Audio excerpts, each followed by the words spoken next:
Hello good morning बाळको। આજના વિડીયોમાં આપણે જોઈશું સ્ટાન્ડર્ડ 6 માં હિન્દીમાં કાવ્ય 1 છે इतनी शक्ति हमें देना दाता तेनु स्वाध्याय समझूती। निम्नलिखित प्रश्नों के उत्तर दीजिए। हमें कैसे रास्ते पर चलना चाहिए और क्यों?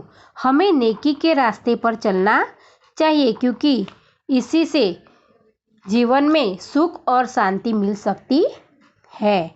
आने वाला कल कैसा होगा? तो आने वाला कल बीते हुए कल से अच्छा होगा। हम ईश्वर से कैसी ज़िंदगी की कामना करते हैं? तो हम ईश्वर से कामना करते हैं कि वह हमें जितनी भी ज़िंदगी दे वह अच्छी और भली दे। हमारे मन में कैसी भावना नहीं होनी चाहिए? तो हमारे मन में किसी से बदला लेने की भावना कभी भी होनी नहीं चाहिए।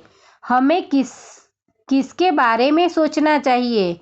तो हमें यह नहीं सोचना चाहिए कि हमें दूसरों से क्या मिला है, पर हमने दूसरों को क्या दिया है वह हमें सोचना चाहिए। हमारा मन पावन कैसे होगा? हमारा मन करुणा के जल से पावन होगा, यानी कि हम सब पे दया भाव रखेंगे तो हमारा मन पावन बनेगा। कविता में कैसा जल बहाने की प्रार्थना की गई है और क्यों? तो कविता में करुणा का जल बहाने की प्रार्थना की गई है क्योंकि उससे ही सबका मन पवित्र बनेगा। किसकी रचना का अंत नहीं होना चाहिए? तो ईश्वर की रचना का अंत नहीं होना चाहिए। उदाहरण के अनुसार समान तुक वाले शब्द लिखिए, यानी कि देखो यहाँ उदाहरण में दिया है लड़ाई, उतराई, कमाई, बुनाई, धुलाई, पढ़ाई, सिलाई। तो समान तुक वाले शब्द ऐसे हमको यहाँ पे लिखने हैं। मैं आपको एक एक दो दो बताती हूँ, आप अपने हिसाब से लिख लेना। लताएं तो कथाएं, प्रथाएं, व्यथाएं। सुंदरता तो मानवता, सफलता, श्रेष्ठता। ग्वालिन तो मालिन, तेलिन, दर्जिन।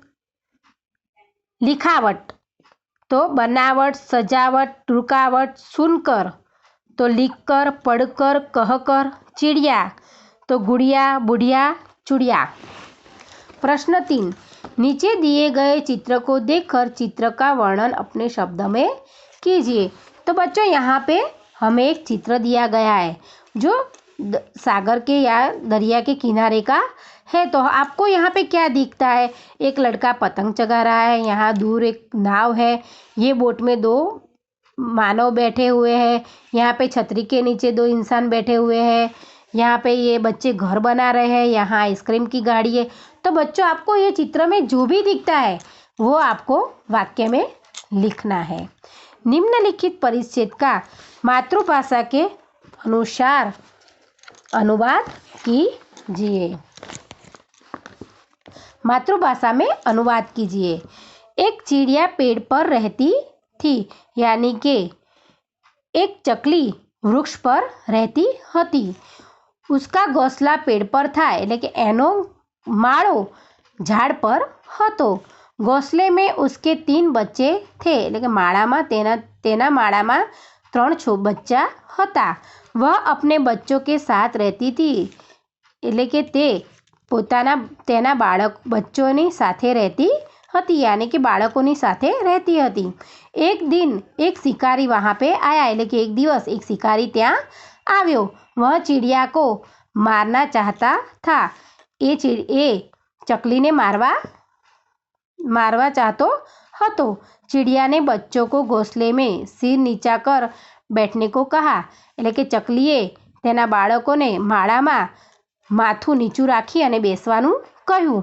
वह खुद वहाँ से उड़ गई अने ते त्यांथी उड़ी गई और पत्तों में छिपकर बैठ गई अने झाड़ना जे पत्ता होय पत्ताओं छुपाईने बेसी गई। शिकारी चिड़िया को न देखकर वहाँ से चला गया। शिकारीए चकलीने त्यां ना जोई अने ते त्यांथी जतो रह्यो।